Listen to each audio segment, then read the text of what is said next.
Независимо колко по бал могат да се класират, само две от държава и наблюдаваме най-добрите от квалификациите.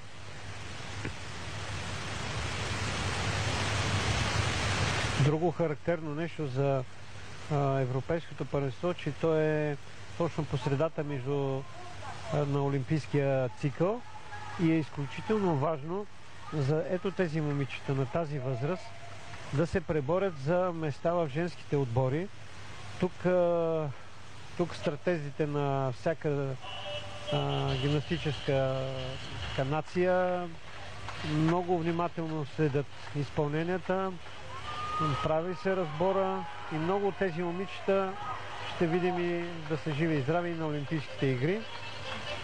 Лаура Юрка за Румъния. В момента очакваме все още оценката на Ангелина Мелникова. Елиза Дауни води в класирането с 13,366 за успоредката, която видяхме. Второто място е за нейната сънародничка Лайънс. Трета е германката Ендерле. Преди малко една от сериите Ронда Флик 3 винта.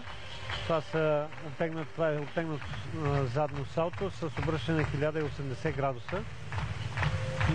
Много сложно упражнение, особено за приземяване и точно приземяване. Точното приземяване завършва впечатлението при всяко трудно упражнение. Ронда Флик, 2 винта и половина предно.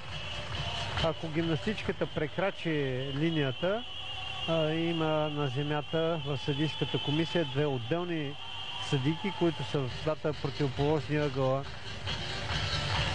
на земята и те моментално сигнализират за излизане от уреда и после от крайната оценка се отнемат няколко десети. Много точно финала. Като пружинка, кое изигра.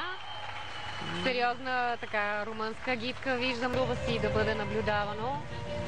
Усещането на живото присъствие в залата е неповторимо.